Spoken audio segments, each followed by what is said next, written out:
Welcome back, everyone, to another new one. Today, we're going to be looking at Backrooms Stories. One of these days, I'm going to actually get good at these backroom games. But anyways, there's buttons at the bottom. Feel free to do whatever you want. Let's just go into it, shall we? Start. Let's go. We got stories. All right. Echoes in the empty halls. The day is winding down, sunlight fading as I make my way across the office parking lot. Keys jingle in my hand, my footsteps echoing off the asphalt. It's been a long day and I'm looking forward to getting home. The air is cool but pleasant, typical for early evening this time of year. I pass by a few colleagues, heading to their cars, exchanging quick nods and tired smiles. Someone calls out, a cheerful "see you tomorrow," and I wave in response. As I near my car, I pat my pockets, double checking that I have everything: wallet, keys, all present and accounted for. I nod to myself, satisfied that I won't have to make an annoying trip back to the office. Yet, as I continue walking, a strange feeling tugs at the back of my mind. There's something I'm forgetting, something important. But every time I try to focus on what it might be, the thought slips away like smoke through my fingers. I'm about halfway to my car when I remember I left my travel mug on my desk. Is that what's been nagging at me? It doesn't quite fit the feeling, but it's something tangible to latch onto. For a moment, I debate whether to go back for it. It's my favorite mug, but the thought of retracing my steps through the building is unappealing. After a brief internal struggle, I decide to leave it for tomorrow. It's not going anywhere after all. Resuming my walk, I mentally run through my evening plans. A quick shower, then dinner, maybe catch up on some reading I've been putting off. That's when it happens. My foot catches on something, a raised bit of pavement, perhaps. I stumble, arms windmilling as I try to regain my balance. For a moment, I'm suspended between standing and falling.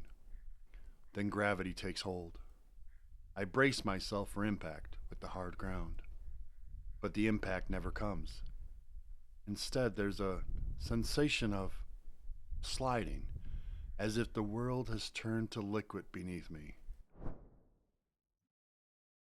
A moment of vertigo, of disconnection from reality. Then, with a soft thud, I land on something that's definitely not asphalt. Pain radiates through my body from the fall, but it's duller than I'd expect from hitting pavement. Groaning, I open my eyes. Yellow, that's the first thing I register. A sea of yellow stretches out before me, broken only by the beige of what I slowly realize is carpeting beneath me. Confusion floods my mind as I push myself up to a sitting position, wincing at the soreness in my limbs. This isn't the parking lot. This isn't anywhere I recognize. Hello? Where am I? I'm in a room. No, not quite a room, a hallway. The walls are a pale, almost sickly yellow, covered in wallpaper with a subtle repeating pattern. The carpet under me is a worn beige, its pile crushed flat from years of use. Fluorescent lights hum softly overhead, casting a harsh, artificial glow. For a long moment, I simply sit there, trying to make sense of what I'm seeing.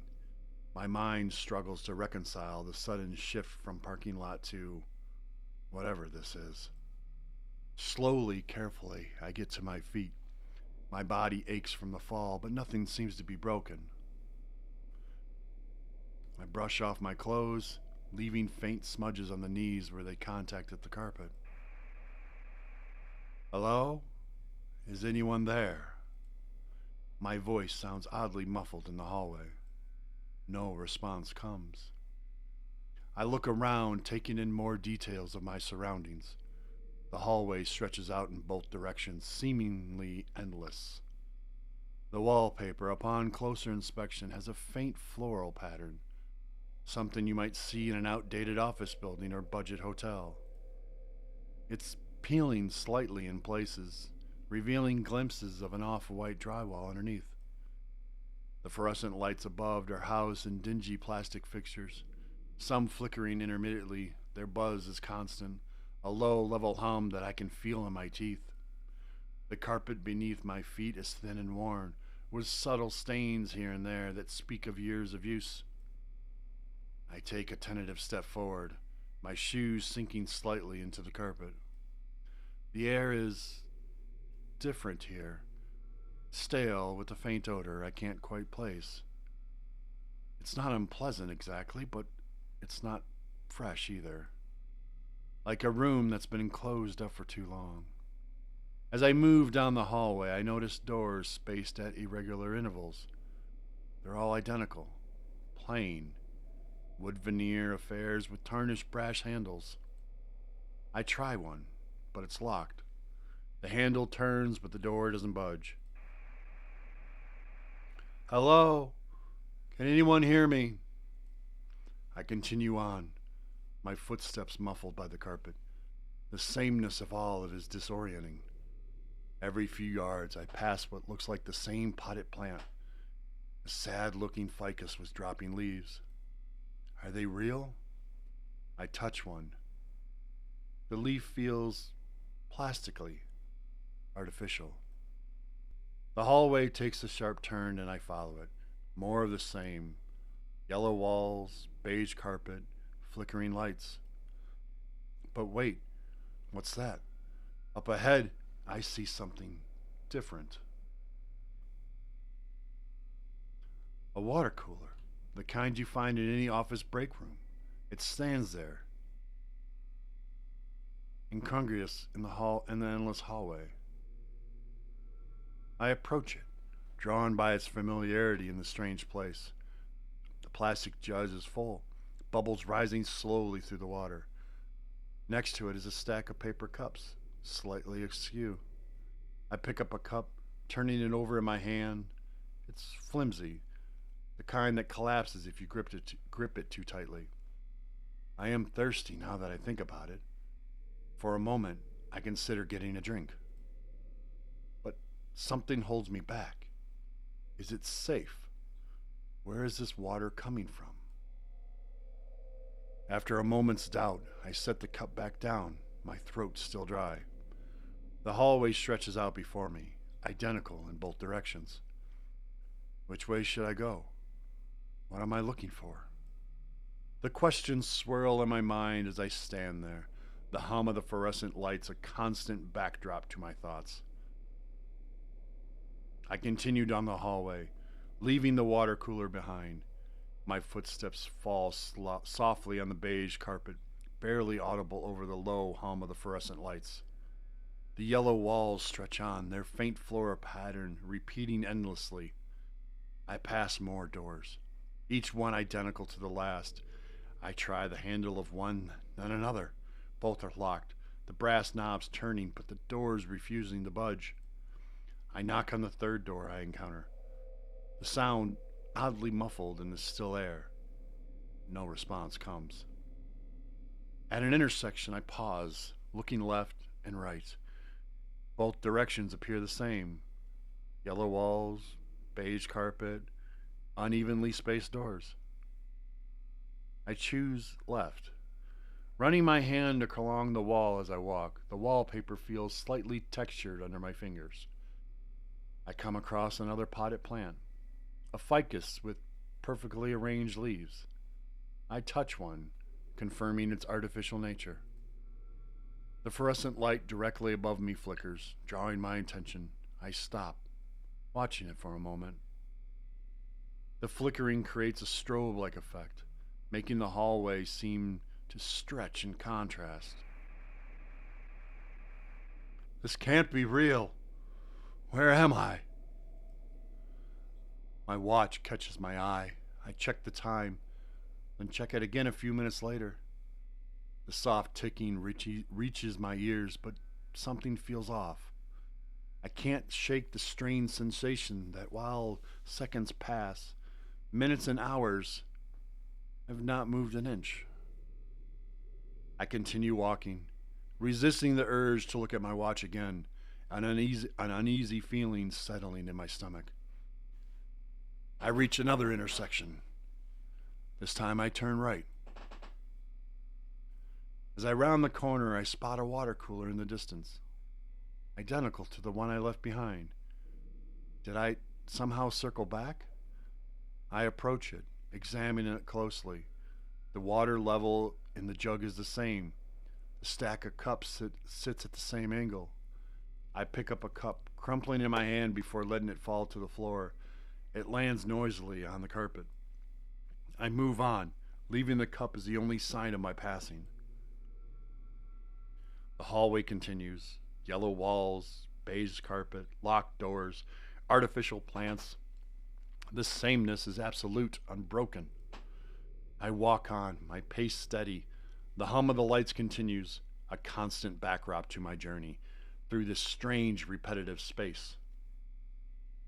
Ahead, the hallway stretches on, identical to everything I've seen so far. The monotony of my surroundings begin to wear on me, a subtle unease creeping into my thoughts.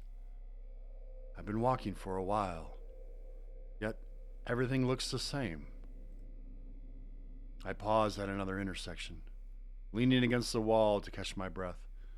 The wallpaper feels slightly damp under my palm, and I quickly pull my hand away. Looking closer, I notice a faint discoloration on the wall, a vaguely person-shaped outline, as if someone had stood there for a very long time, their silhouette slowly imprinted on the surface. I avert my gaze, gulping, and quickly move on. As I turn the corner, something catches my eye. A piece of paper lying on the floor. My heart races with excitement. It's the first unique object I've encountered in a while. I approach it cautiously, half expecting it to disappear like a mirage. But it remains solid and real as I bend to pick it up. It's a crumpled memo, the kind you might find discarded in any office. The paper feels old and brittle in my hands. Smoothing it out, I strain to read the fainted text. Reminder, all employees must check out with the security before leaving the premises. Failure to comply may result in ineligible consequences. The bottom of the memo is torn off, leaving the message incomplete. I turn the paper over, hoping for more information, but the back is blank. Employees? Security? What kind of place is this? Questions flood my mind. I pocket the memo, suddenly aware how alone I am in this vast empty space. The hum of the fluorescent lights seem to grow louder, more inconsistent. Or is it just my imagination? I shake my head, trying to clear my thoughts, and continue walking.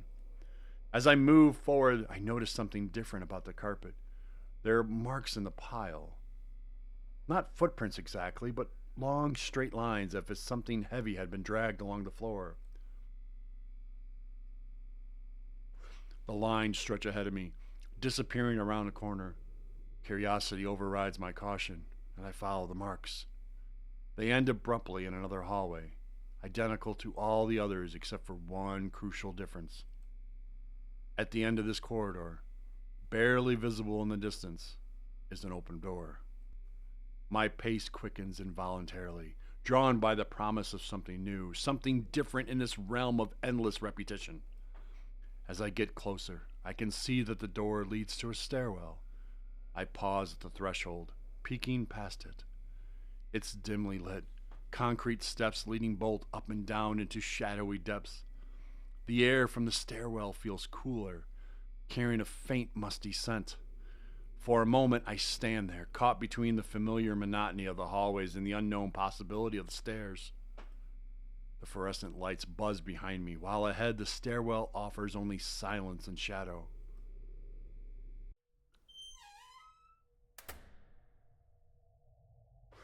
Taking a deep breath, I step forward, leaving the yellow hallway and its buzzing lights behind. The door swings shut behind me with a soft click, plunging me into the dimness of the stairwell. As my eyes adjust, I consider my options, up or down. Standing in the dimly lit landing, my mind broads with indecision. My thoughts circle back to the parking lot where this strange journey began. I remember stumbling, falling, and then sliding. That sensation of dropping suggests I might have descended to get here. If that's the case, shouldn't I go up to find my way back? But how long have I been walking? Could I have climbed without realizing it? Those endless yellow hallways all look the same. For all I know, they could have been sloping upward the whole time. The uncertainty gnaws at me. Up could lead back to a familiar territory, or perhaps to a roof and a clearer view of my surroundings. But down feels like it holds more possibilities. Even if I'm not underground, lower floors often have lobbies or emergency exits. Which way should I go? We're going to go up. I take a deep breath and decide to ascend. Something in my gut tells me that up might lead to escape, or at least to answers. I begin climbing the stairs, my footsteps echoing in the narrow stairwell. After what feels like an eternity of climbing, I'd spot something ahead that doesn't belong. An elevator door, sleek and modern, stands incongruously in the middle of the aged stairwell. I don't know that word. I approach it cautiously, half expecting it to disappear like a mirage. The elevator's presence is so out of place that I can't help but chuckle nervously. Its polished surface reflects my disheveled appearance, a stark contrast to its pristine state. A single button glows invitingly. Up. I hesitate for a moment, my finger hovering over the button. The stairwell stretches above me and below me, a dizzying spiral of uncertainty. With a deep breath, I press the button. To my surprise, the doors slide open immediately. Stepping inside, I find myself in a small, well-lit cubicle. The interior is lined with mirrors, creating an infinite reflection of myself. As the doors close, I notice there's no control panel, no buttons to press. The elevator begins to ascend of its own accord. The ride is smooth and silent, almost eerie, so I watch the floor numbers tick on by a digital display. 3, 4, 5. The numbers continue to climb far beyond what should be possible for the building I thought I was in. As the elevator climbs higher, I begin to feel a strange sensation. The air pressure changes, my ears popping as if I'm ascending a mountain. The mirrors around me start to fog up, obscuring my reflection. Just when I think the journey will never end, the elevator comes to a gentle stop. The digital display flashes a symbol I don't recognize. Neither a number nor a letter, but something abstract and unidentifiable. The doors slide open with a soft chime. I step out what appears to be a rooftop, but it's like no rooftop I've ever seen before. The first thing that hits me is the rain, a heavy, relentless downpour that seems to come from all directions at once.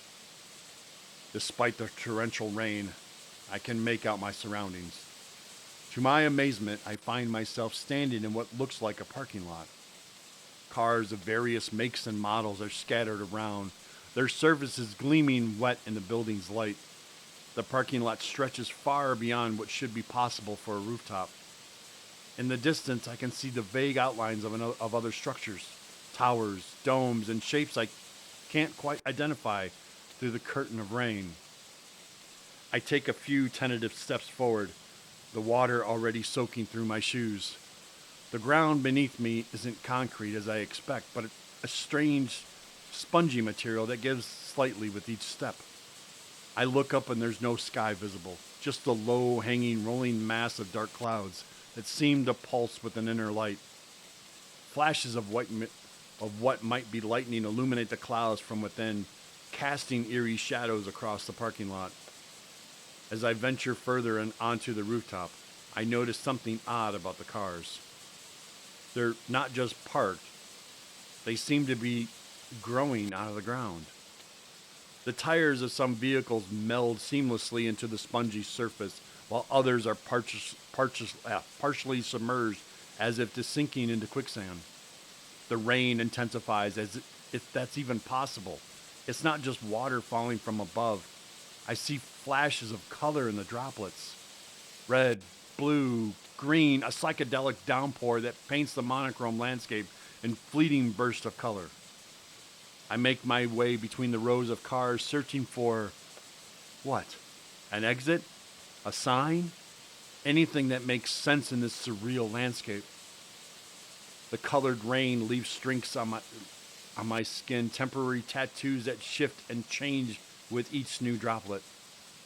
As I round a particularly large SUV, half submerged in the rooftop, I come face to face with a figure. I jump back, startled only to realize it's a mannequin. It stands motionless, dressed in pristine business suit, completely unaffected by the rain. Heart still pounding from the surprise, I notice more mannequins scattered throughout the parking lot. Some sit in the cars, frozen in mid-conversation. Others stand in a small group, their blank faces turned skyward as if enjoying this bizarre rainfall. A sudden gust of wind whips around across the rooftop, carrying with it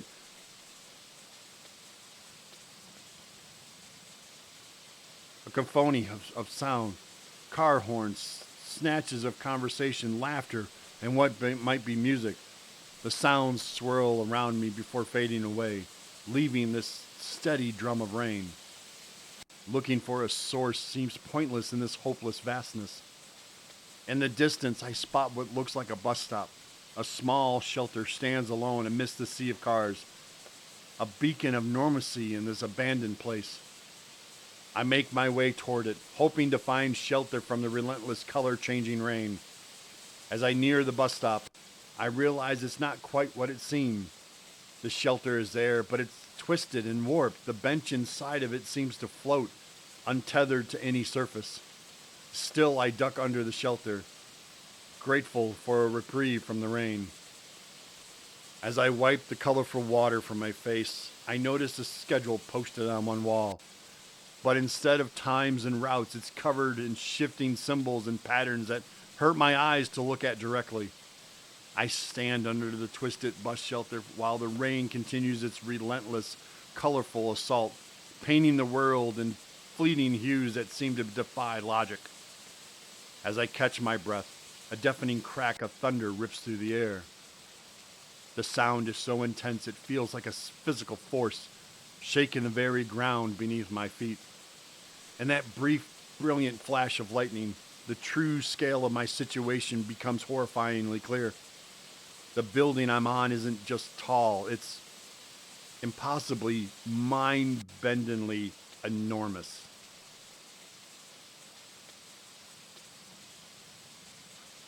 The rooftop parking lot stretches out to my sides, far beyond what any structure could be capable of supporting.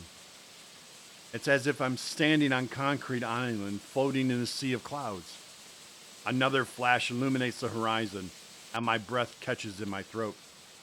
In the distance, I see other buildings, skyscrapers that dwarf anything I've seen in the real world. They pierce the swirling clouds, their tops lost in the stormy gloom above. But it's not their height that terrifies me, it's the emptiness between them. The gaps between these colossal structures are vast, yawning chasms of nothingness. No streets, no smaller buildings, just impenetrable void that seems to swallow itself. I try to gulp, but my throat is too dry. Speaking of dry, I need to take a drink. Holy cow.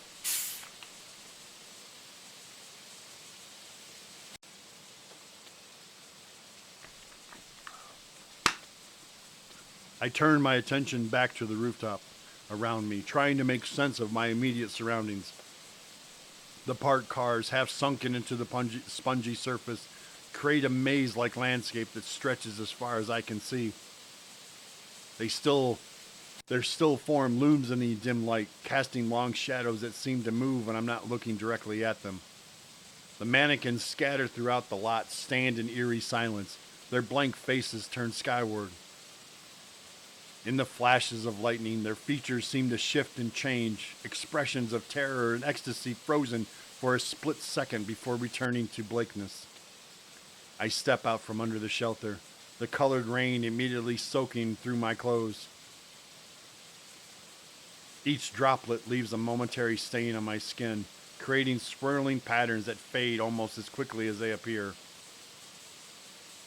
It's beautiful in a way, but the constant change makes me dizzy. As I walk between the row of cars, I notice that the spongy ground seems to be slowly undulating, as if breathing.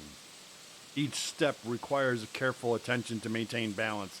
It's subtle, but the constant motion adds to the feeling that nothing here is truly solid or trustworthy. I make my way to the edge to the rooftop, half expecting to find a railing of some kind of barrier. Instead, I met with a sheer drop-off. The edge simply ends, opening into the vast emptiness beyond.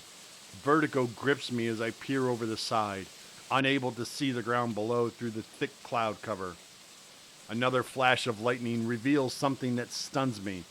Far below, through a momentary break in the clouds, I catch a glimpse of yellow. Not the yellow of streetlights or windows, but the familiar, sickly shade of that I recognize all too well. The hallways I left behind stretch out beneath this impossible building, a labyrinth on its own unimaginable scale. I stumble back from the edge with my mind struggling to comprehend the impossible geometry of this place. How can the hallways exist both below and within this structure? The logic of it escapes me, leaving only a deep-seated terror in its wake. Desperate for some kind of explanation or escape, I begin to search the rooftop more thoroughly. The rain makes it difficult to see far ahead, creating a claustrophobic bubble around me that moves as I do. Beyond this bubble, shapes loom and recede, never quite resolving into recognizable forms. As I wander, I notice that the cars and mannequins seem to be arranged in patterns. From certain angles, they appear to form giant symbols or letters, but the meaning eludes me. It's as if I'm walking through an enormous message written in a language I can't comprehend. The colored rain continues to fall, but I notice the patterns as it leaves on my skin lasting longer now. Swirls of blue and green linger for minutes at a time, creating intricate designs that slowly fade and reform. I wonder absently if the rain is changing me somehow, making me more of a part of this place with each passing moment. In the distance, I spot something that doesn't quite fit the landscape of cars and mannequins. A lone structure stands apart, its form indistinct through the rain. Hope and fear war within me as I make my way toward it, unsure of what I'll find. As I draw closer, the structure resolves into a familiar sight. Another elevator. This one stands alone. A solitary monolith rising from the spongy ground. Unlike the sleek modern elevator that brought me here, this one looks ancient and weathered. The elevator doors are made of tarnished brass, covered in engravings that seem to move when I'm not looking directly at them.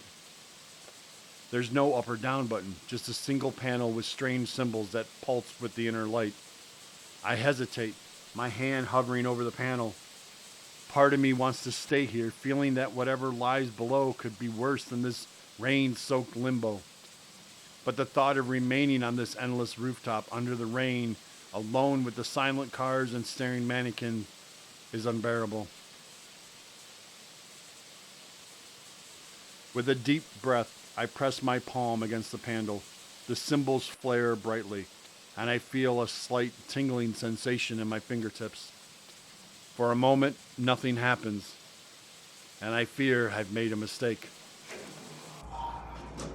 Then, with a groan of ancient machinery, the brass doors slide open.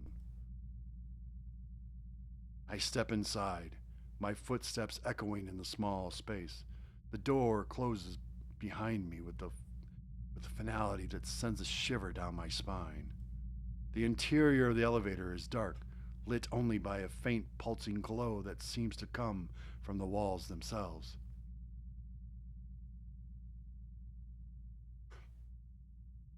There are no buttons inside, no way to control my descent. Instead, a small box with flickering red and green lights catches my eyes, its purpose as mysterious as everything else in this place. I'm at the mercy of whatever force governs this elevator.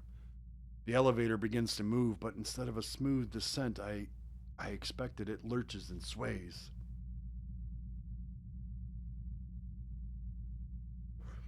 The motion is nauseating, more like a carnival ride than any elevator I've ever been in. I brace myself against the walls, closing my eyes against the disorienting play of lights. As I descend, I become aware of the low hum that seems to resonate through my entire body. It starts as a barely perceptible vibration, but grows in intensity as the elevator continues its journey. The sound is neither mechanical nor natural, but something in between, as if the very fabric of reality is groaning under the weight of this impossible place. The descent feels endless, and I find my mind wandering, trying to make sense of everything I've experienced. The parking lot, the yellow hallways, and now this rain-soaked rooftop. How do they all connect? Is there a logic to this place that I'm simply unable to grasp? All this chaos has to have a purpose, a mastermind, a plan behind it. Just as I'm on the verge of understanding, the elevator comes to an abrupt stop. The sudden silence is almost as disorienting as the noise was.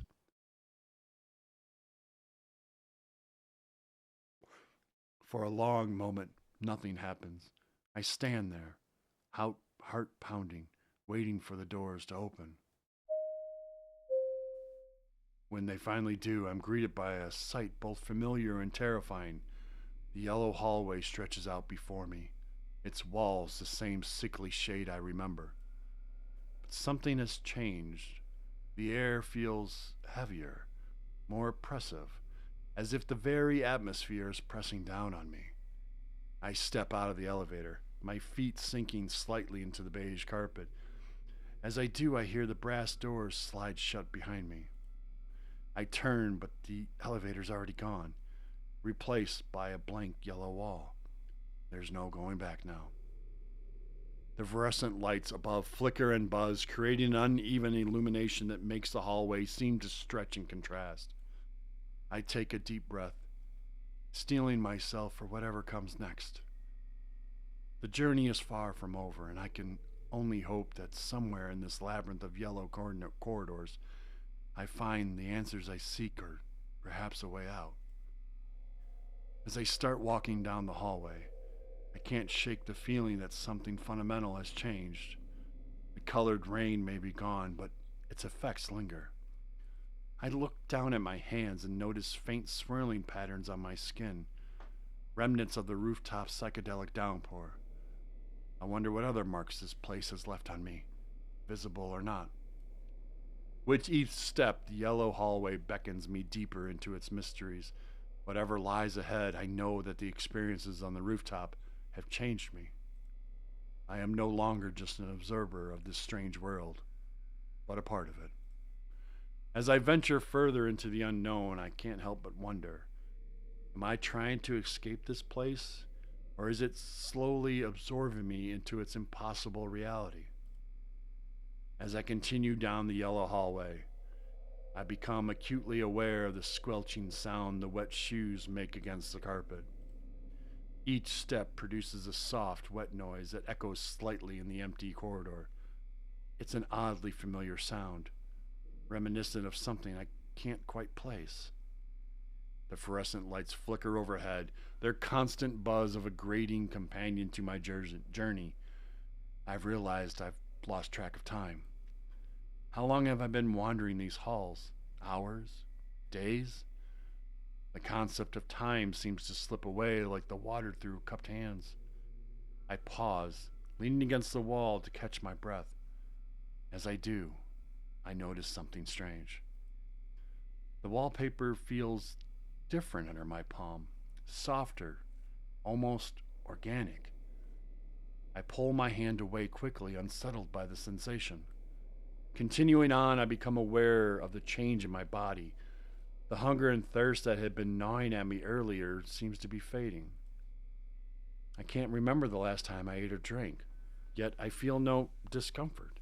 It's as if my body is adjusting to this place, no longer requiring sustenance. The hallway stretches endlessly before me, its monotony broken only by the occasional door or artificial plant. As I pass one of these plants, I catch a glimpse of my reflection in its glossy leaves. For a moment, I think I see something strange, a distortion in my features, but when I look closer, everything appeared normal. My pace slows as I notice the carpet beneath my feet changing. The beige fibers seem to ripple slightly with each step, as if responding to my presence. It's subtle at first, easily dismissed by a trick of the light, but as I continue, the effect becomes more pronounced. The constant hum of the fluorescent lights begin to take on a different quality. What was once an irritating buzz now sounds almost melodic, a complex symphony of tones that seem to resonate with something deep within me. I find myself swaying slightly as I walk, in tune with this strange music. I come to another intersection, identical to the countless others I've passed. But this time, as I consider which way to turn, I realize I can sense something. A faint pull, an intuition guiding me to the right. Without questioning, I follow this new instinct. The swirling patterns on my skin, leftovers from the colored rain, begin to shift and change. They no longer fade, but seem to sink deeper, becoming a part of me. I watch, fascinated as the new designs form and reform, telling stories in a language I almost understand. My reflection catches my eye again, this time in a patch of glossy wallpaper. I stop, staring at the image before me. My eyes seem different, deeper, with a hint of an inner glow. I blink, and for a second, I swear I see something else entirely in the reflection, something not quite human. The squelching of my shoes have changed. The sound is louder now, more vicious. I look down and see that my footsteps are leaving faint shimmering trails on the carpet. A trail lingers for a few moments before sinking into the fibers, disappearing without a trace. A door appears ahead, different from others. Its surface ripples like water, and I feel drawn to it. As I approach the door, swings open on its own accord. I step through without hesitation, entering a room that defies description. The walls pulse with the colors I've never seen before, and I understand them perfectly. In this new space, I become aware of a profound change in my perception. The world around me seems sharper, more vibrant. I can sense the movement of energy coursing through the walls, the floor, the very air itself. It's beautiful and terrifying in equal measure. I lift my hand, examining it closely. My fingers seem longer, more fluid in their movements. As I watch, the skin ripples slightly, like the surface of a calm pond disturbed by a gentle breeze. I flex my fingers, marveling at the new sensations coursing through them.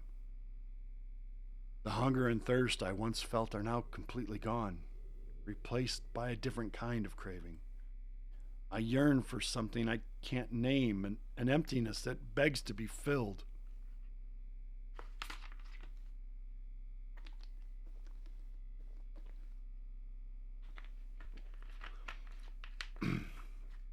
It's not uncomfortable, but it drives me forward, deeper into this impossible place. My movements have become more fluid, almost graceful. I glide down the hallways, no longer walking but flowing like water. The constant wet sound of my passage echoes softly, a reminder of my ongoing transformation. Time loses all meanings as I traverse this ever changing landscape. Rooms and corridors blur together, each one stranger than the last. Yet I feel no fear, only a growing sense of belonging. This place is becoming a part of me, and I a part of it. I encounter a mirror, a full length panel that seems out of place in the organic curves of the room.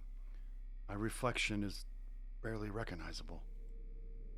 My form is liquid, constantly shifting. Colors swirl across my skin, and my eyes glow with an inner light. I should be terrified, but instead I feel a sense of peace. The walls around me seem to breathe, expanding and contracting in a slow, hypnotic rhythm. I realize I'm breathing in sync with them, my chest rising and falling in perfect harmony with my surroundings. The boundary between my body and the environment becomes increasingly blurred. I come across another entity, a being similar to what I'm becoming. We communicate without words, sharing experiences and emotions through a complex dance of colors and textures. I understand now that I'm not alone in this transformation. My memories of the world I've come to from grow dim, replaced by a deep understanding of this new reality. Names, faces, and places from my past fade like old photographs, while the intricacies of the hallway become crystal clear. I can manipulate my surroundings to a degree. With, with a thought, I can change the color of the walls or the texture of the floor. It's a small thing, but it fills me with a sense of connection to this place that I've never felt before. The constant background hum that once irritated me now feels like it's part of my own voice.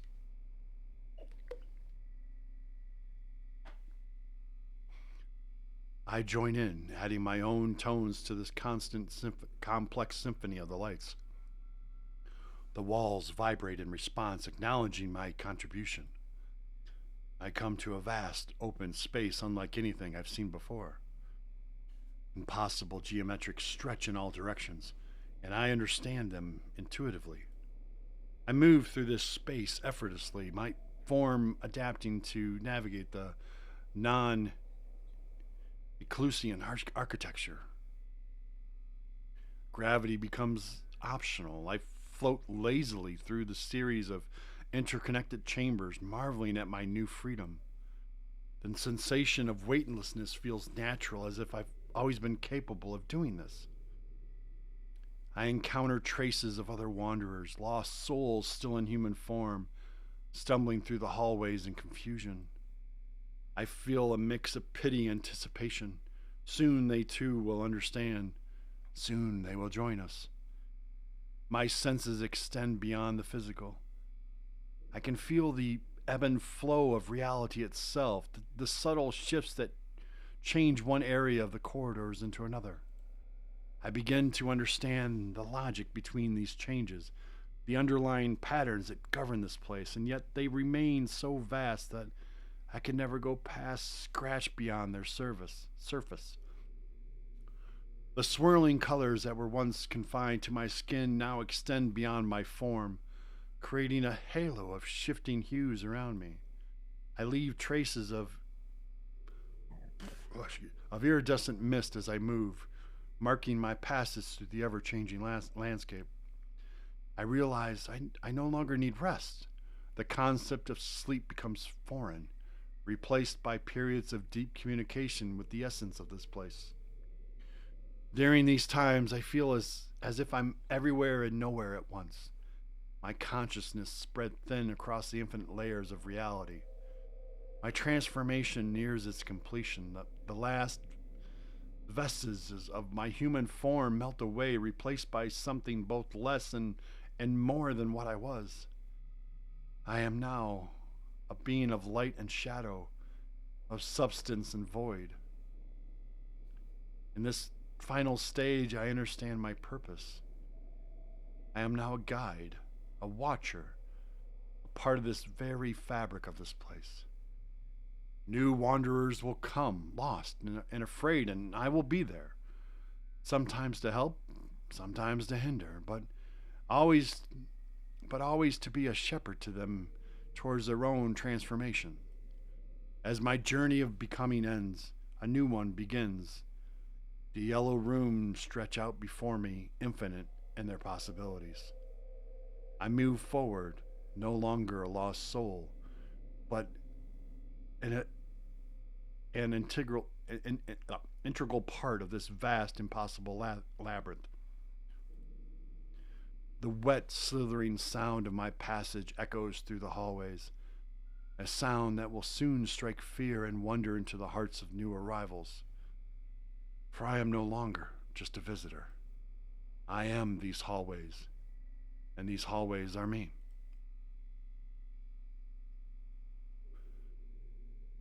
Entity ending. You are now part of the back rooms now.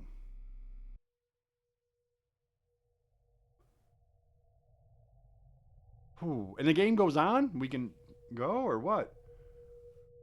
Whew. I'm going to leave it here though, guys. I didn't know this was like, I think we had like one decision the entire time to make. These backroom games, yes, I mean, I'm fascinated with the whole backroom, theories and legends and all that.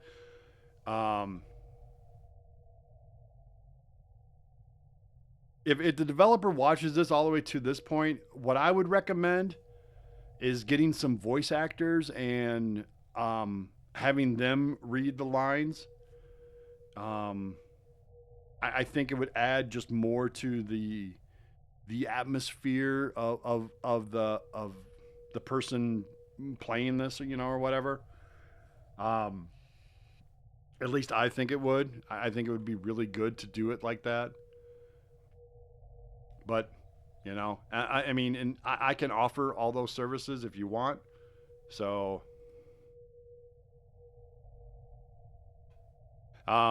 just let me know. I run a team of over 400 voice actors, and we do a lot of indie projects and stuff like that.